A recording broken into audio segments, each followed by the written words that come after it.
చాలా సందర్భాల్లో ఆస్మా అంటే ఉబ్బసం అనేది సింపుల్గా డ్రై కాఫ్ రూపంలో ఇబ్బంది పెడుతూ ఉంటుంది. ఇలాంటప్పుడు దీనికి ఒక చక్కని అనుభవ వైద్యాన్ని చెప్తాను. అడ్డసరం. అడ్డసరం మొక్కని సంస్కృతంలో వాస అని, లాటిన్లో అడ్డతొడ వాసిక అని అంటారు. ఇది మన ప్రాంతంలో సరిహద్దు తోటకట్టు వలలో కనిపిస్తూ ఉంటుంది. కొమ్మని మీరు పాతారనుకోండి, వేరు పడుతుంది, చిగురుస్తుంది, సుమారుగా 4 మీటర్ల ఎత్తు వరకు ఎదుగుతుంది. శిశిర ఋతువులో తెల్లటి పువ్వులు గుత్తులు గుత్తులుగా పూస్తాయి. అడ్డసరం చెట్టు ఆకులు పొగడి చెట్టు ఆకుల్ని పోలి ఉంటాయి. దీని వేరు, ఆకులు రుచికి చేదుగా ఉంటాయి.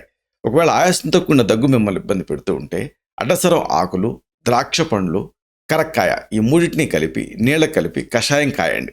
దీన్ని అరకప్పు మోతాదులో తగినంత తేనెతో కలిపి తాగితే దగ్గు, ఆయాసం తగ్గుతాయి.